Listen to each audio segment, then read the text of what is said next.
Welcome everybody to the online seminar series, Machine Learning Needs Mathematical Optimization.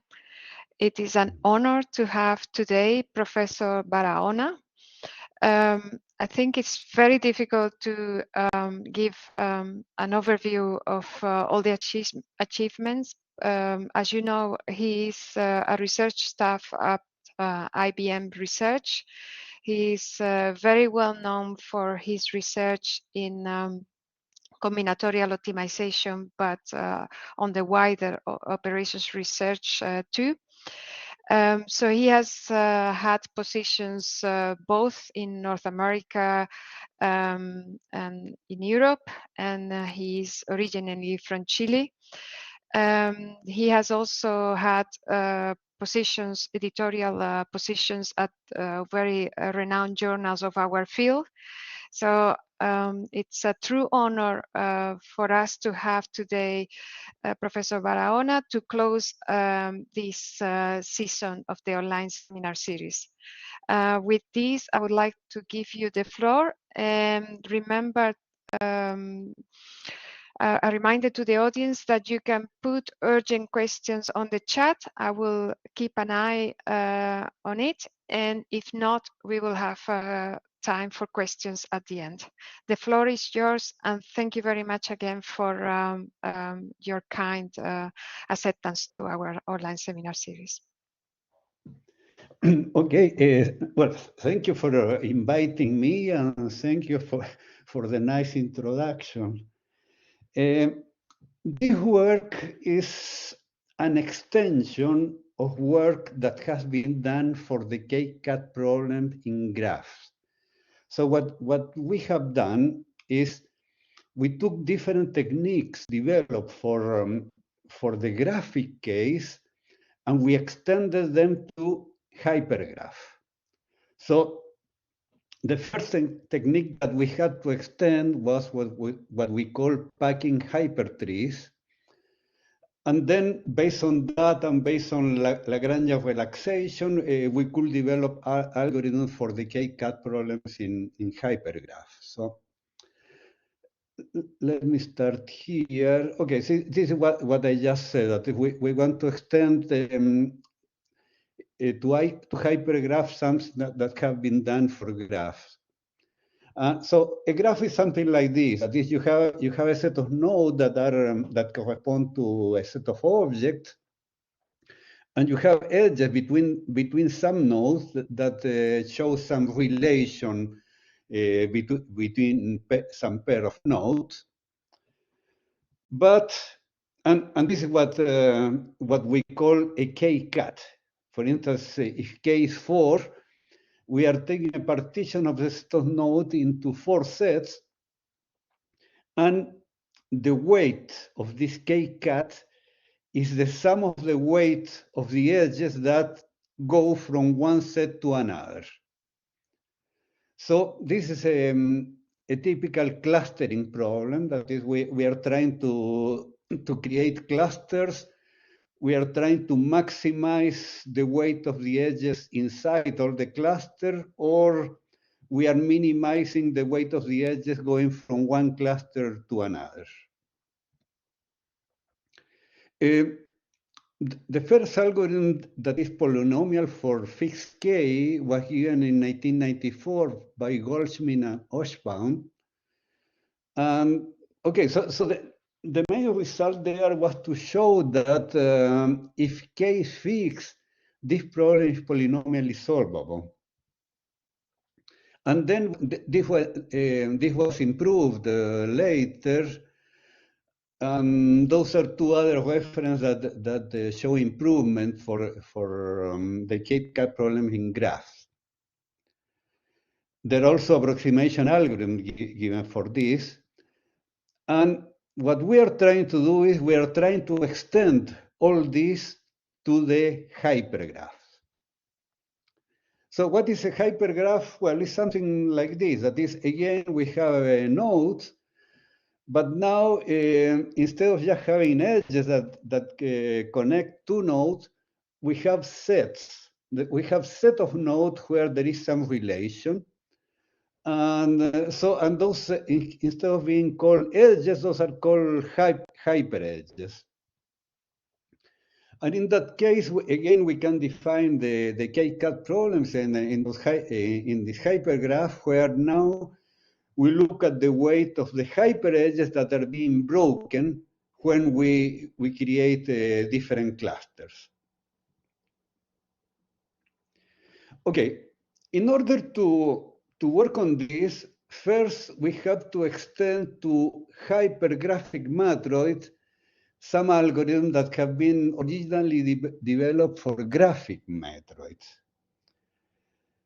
And okay, so let me say that hypergraphic matroids were studied by Lorea and then by Frank and two other people. We are using their results. And let's first define what is an independent in a hypergraphic matroid.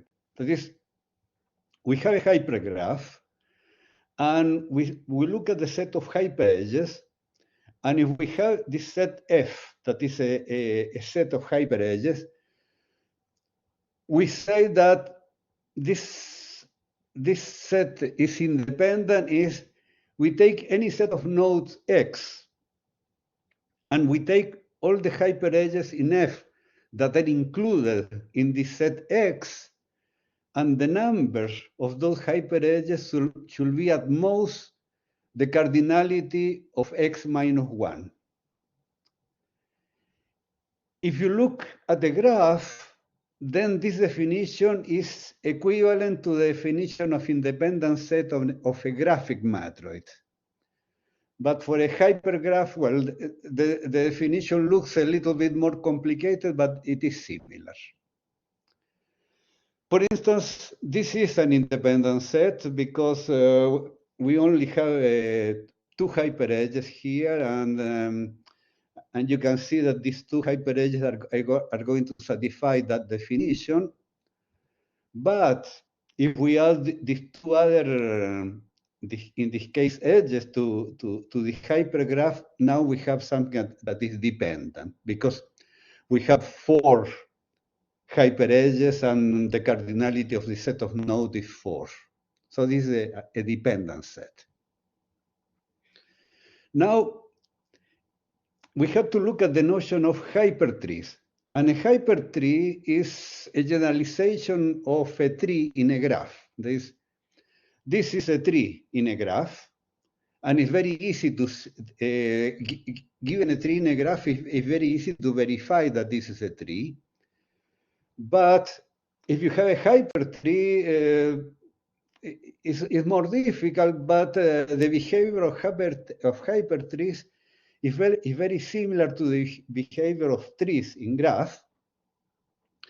And a hypertree is just an independent set that contains n-1 hyperedges, where the number n is the number of nodes in the hypergraph. So Frank proved the following theorem that we are going to use. Consider first the case of a graphic matroid, of a graph. Take a partition of set of nodes into K set, here case is 4, and then any tree is going to, if you look at the number of edges that go between different sets of this partition, you are going to have at least, in this case of 4, you are going to have at least 3 edges. And if you have a K-cut, you are going to have at least K minus 1 edges. And what Frank proved is that the behavior of hypergraph and hypertrees is similar. So you can have a hypertree like that, and again, the number of hyperedges that go between different sets of this partition is going to be at least K minus 1. And then the idea is a necessary sufficient condition for a hypergraph to contain K disjoint hypertrees, and it is that inequality satisfies for any partition of size K. I'm sorry, for any partition where, well, K is the number of hypertrees, and this cardinality of P is the number of sets in the partition. So in this, for instance, in this case, P, the cardinality of P is just 4. So this is a sufficient and necessary condition for a hypergraph to have K hypertrees, and we are going to use that. Okay. So we're going to see later that why we need to find K disjoint hypertrees. But at this point, based on this inequality, we need an algorithm to test whether that inequality is satisfied for every possible partition of the set of nodes. So the first thing that we had to do was to develop an algorithm that is going to test that inequality for every partition of a set of nodes. And well, this is what the first thing that we have to do. So this is our first theorem, is that we have an algorithm that that needs to solve cardinality of V, minimum cut problem, and based on that, we can test in polynomial time whether that inequality is satisfied. And we are going to see how to use that later. So testing those inequalities allow us to know what is the maximum number of disjoint hypertrees in a hypergraph. Or if we are looking at a graph, we are looking for the maximum number of disjoint trees in a graph. Okay, after that, we are looking at an algorithm for packing hypertrees. That means we want to find the maximum number of disjoint hypertrees, and we want to list all of them. We want to find all those hypertrees that are disjoint. So we have to develop an algorithm for that, and the way to do it is the following: is suppose that we find a tight partition. A tight partition. Let me go back to that inequality. A tight partition is a partition into cardinality of P set of nodes, so that inequality is satisfied as equation. So suppose that we find a tight partition, and we have an algorithm that will do that. And suppose that in that partition there is at least one set that has cardinality greater than 1, that it contains at least 2 nodes. In that case, the set in the middle is that set that contains at least 2 nodes. And what we do is the following: we shrink that set into one single node, and we look for a set of hypertrees in that new hypergraph. And on the other hand, we also look at hypertrees inside that set. And what we show is that the combination of those two hypertrees in those two different hypergraphs will give us hypertrees in the original hypergraph. That is what we want. So this is one case. And the other case is when a partition contains only singletons. We find a tight partition, but it contains only singletons.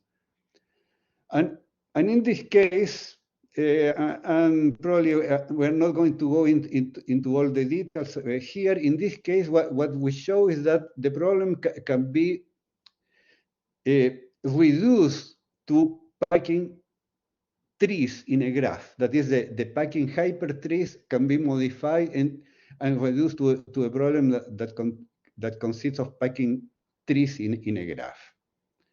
And this is a problem that has been solved years ago. Okay, so in summary, we have an algorithm that will find a maximum packing of hypertrees. And then the next question is, what can we do with that? That is why we are using why we are doing that. Okay, and we're doing that because of this linear program. That is, remember that we wanted to solve the K-cat problem. So we're going to use a linear programming relaxation of the K-cat problem that is the following. We have variables x for every hyperedge, and those variables x go between 0 and 1, and we write inequalities for every hypertree, and we write an inequality that says that the value, the sum of those variables should be at least k minus 1, if we are looking at the K-cat problem. Going back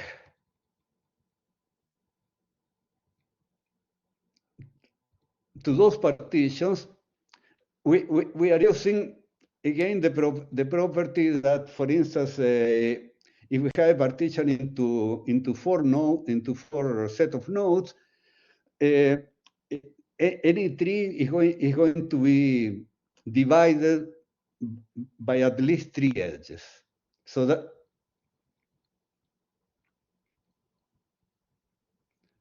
those are the inequalities that we are writing here.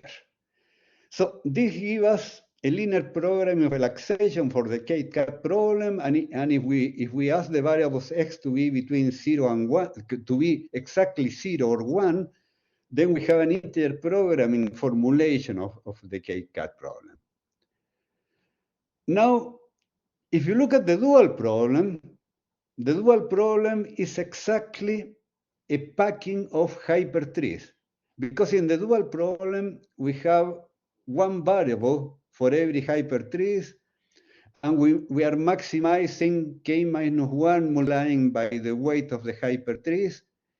And well, this is one has to look at this for a little bit, and we can see that this is exactly a packing of hypertrees. So what we did before was just to try to solve the dual of this linear programming relaxation. And once we are able to solve the dual problem, well, we have a lower bound for the value of the K-cat problem. So we have this combinatorial argument that gives us the maximum packing of hypertrees, that gives us a solution of the dual problem. And we also have a combinatorial algorithm that gives a fractional solution of the primal problem. So we have this linear program that has an exponential number of inequalities, but we have polynomial combinatorial algorithms that give a solution of that. And all those algorithms are based on sequence of minimum cat problem. And the minimum cat problem is something that we know how to solve efficiently. So one result that we prove here is that if you take this primal solution, this primal fractional solution, and you do a rounding, you're going to get an integer solution. And the value of that integer solution is at most gamma times the value of that dual problem, and gamma is the size of the largest hyperedge. So in the case of a graph, this gamma is 2. That means that we can guarantee an optimal solution that has at most twice the optimal value.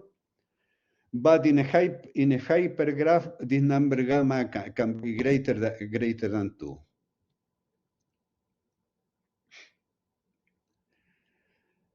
So another result is that once you have this packing of hypertrees, you take of the hypertrees, and a K-cat is going to intersect one of those hypertrees in a number of hyperedges that is bounded by this number gamma k minus 3. So why this is important? It is because what we can do is take of the hypertrees, and there is a polynomial number of them, take all the subset of cardinality gamma k minus 3, enumerate those, and one of those is going to give me an optimal k-cat. So this gives us, well, this is what I just said, that this theorem gives us an algorithm to solve the k-cat problem, but this algorithm is polynomial if gamma and k are fixed. That is, we have an algorithm that is polynomial in n, but it's exponential in gamma k. So for gamma k fixed, this is a polynomial algorithm. That is, here we are extending to hypergraph those polynomial algorithms for the k-cat problematic graph. Now, I should mention here that there are two authors that gave also a polynomial algorithm for the k-cat problem in hypergraph, and their exponent is 8 times k. So our algorithm is competitive when gamma k is smaller, that is, when gamma k is less than this number 8. That in many cases we have hypergraph where the size of the largest hyperedge is not too big. Now, something that is, okay, I should also say that this kind of result has theoretical interest, but from the practical point of view, it may work only if gamma k and k are small. So something that is more interesting from the practical point of view is to use Lagrangian relaxation. And in that case, a lower bound for the k-cat value can be obtained by using this kind of relaxation. And again, in here, we are using those partitions. What I have here is a partition. So we are using again those partition inequalities that I mentioned at the beginning.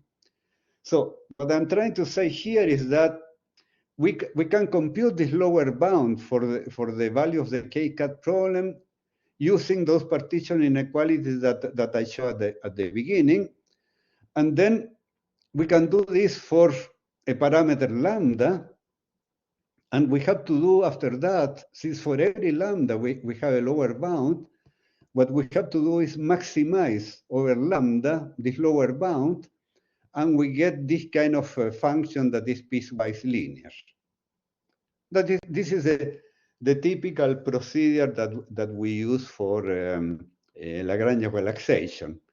So we have this piecewise linear function that gives us a lower bound, but the value of the k-cat is maybe higher than the value of the lower bound. So after that, when we find this lower bound, remember that we are working with partitions. So we get a final partition that is giving us this lower bound. And if two things can happen. That is, well, the best thing that could happen is that if we get a partition whose size is exactly k, then we have a solution of the k-cat problem. But in most cases, either we are going to get a partition with less than k element or a partition with more than k. So in any of those two cases, we have a way to reduce or increase the number of elements in the partition, and we obtain a heuristic solution for the k-cat problem, whose value is not more than gamma times the value of the lower bound given by the Lagrangian relaxation. So using Lagrangian relaxation, we can also produce lower and upper bounds for the k-cat problem. And based on that, well, okay, this is what I just said. And okay, I should also say that this kind of work has been done for graphs, so we did an extension of that for hypergraphs. So we have the Lagrangian relaxation that give us a lower bound. We have a way to manipulate those partitions to get an upper bound. And after that, we could derive a combinatorial branch and bound algorithm to find the exact solution of the K-cut problem.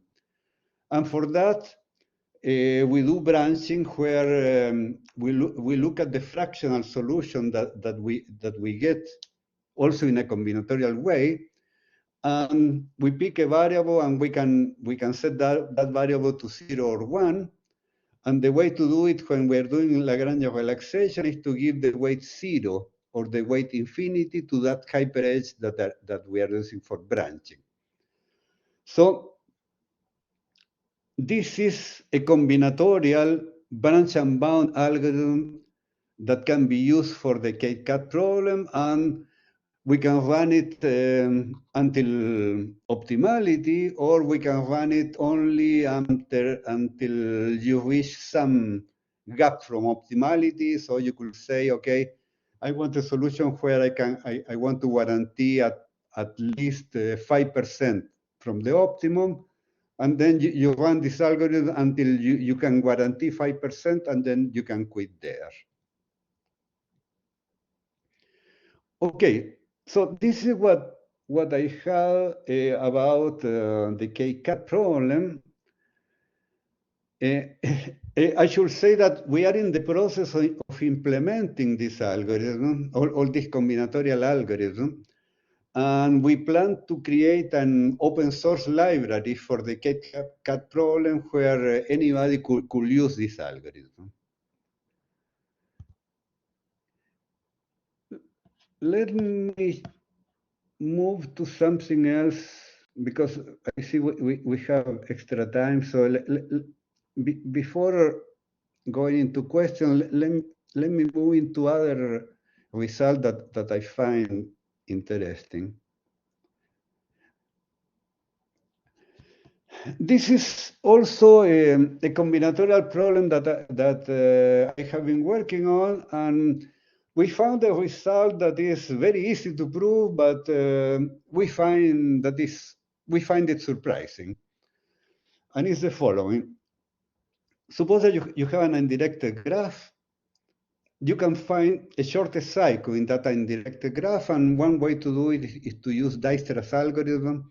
You pick an edge, you look for the shortest path between the end nodes of that edge, and you add the edge to create a cycle, and then you repeat that for every edge, and based on that, you will find a shortest cycle in that graph.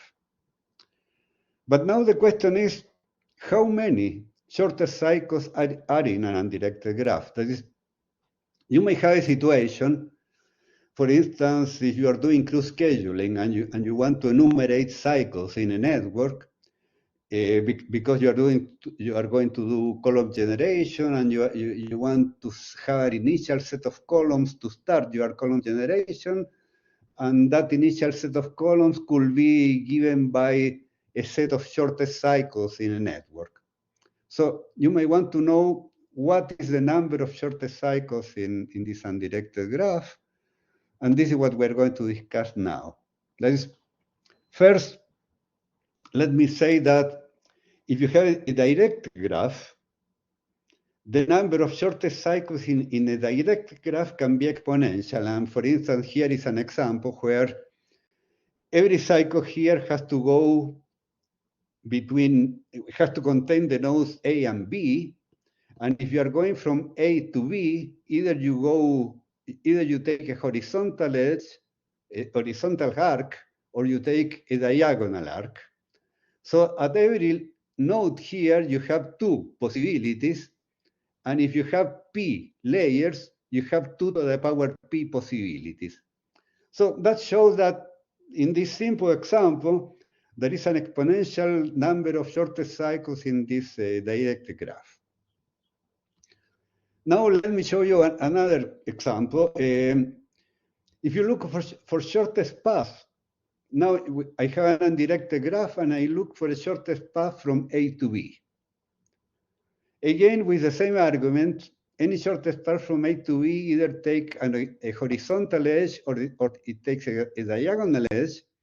And if the weights are all equal to 1, you have 2 to the power p shortest path going from A to B. So again, we have that the number of shortest paths is exponential.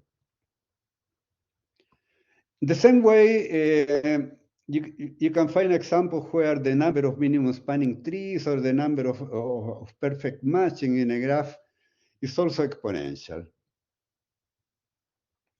But there is one case where the number of optimal solutions of a combinatorial problem in a graph is polynomial, and this is for minimum cuts in undirected graph. That is, in that case, if you look for the number of minimum cuts in an undirected graph, that number is bounded by n squared, and that was proved by these 3 people in 1976. So what we have done is to prove a result that is similar to this, but instead of minimum cuts, we are looking at shortest cycles. And what we have proved is that the number of shortest cycles in an undirected graph is polynomially bounded, and it is at most n to the power 4. This is assuming that you have an undirected graph and you have positive weights on every edge. If you have 0 weights on many edges, then you will have an exponential number of shortest cycles.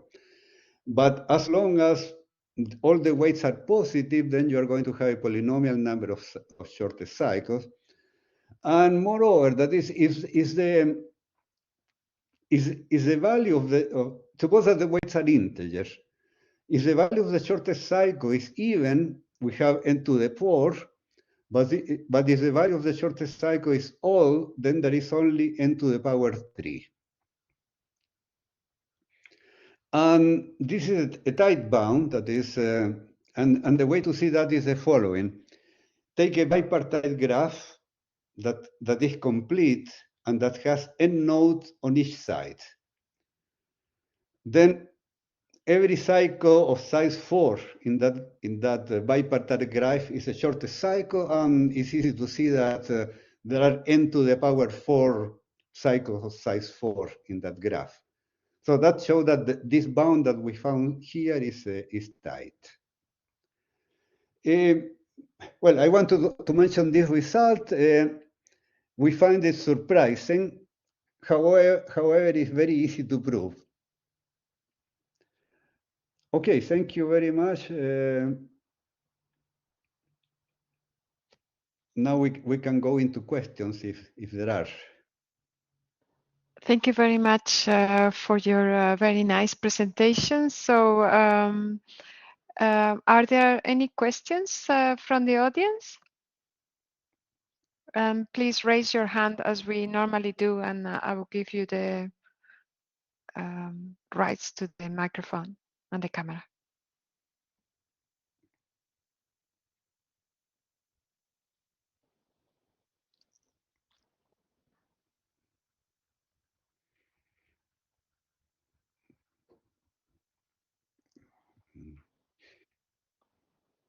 I guess the results that you were presenting, they could be used in machine learning for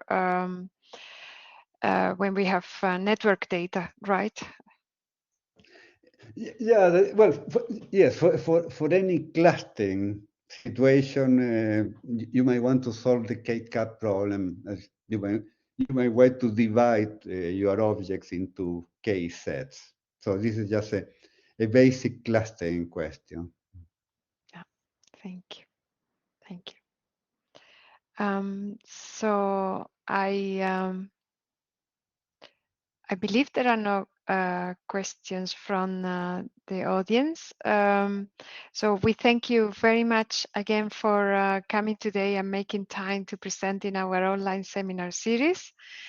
And to the audience, we would like to remind you that this was the last talk of this season, and that we will be back in February, at the beginning of February. Thank you very much, and Merry Christmas to everybody. Thank you very much. Yeah, thank you very much, Frank, for your kind words. Yeah, thank you for your kind words.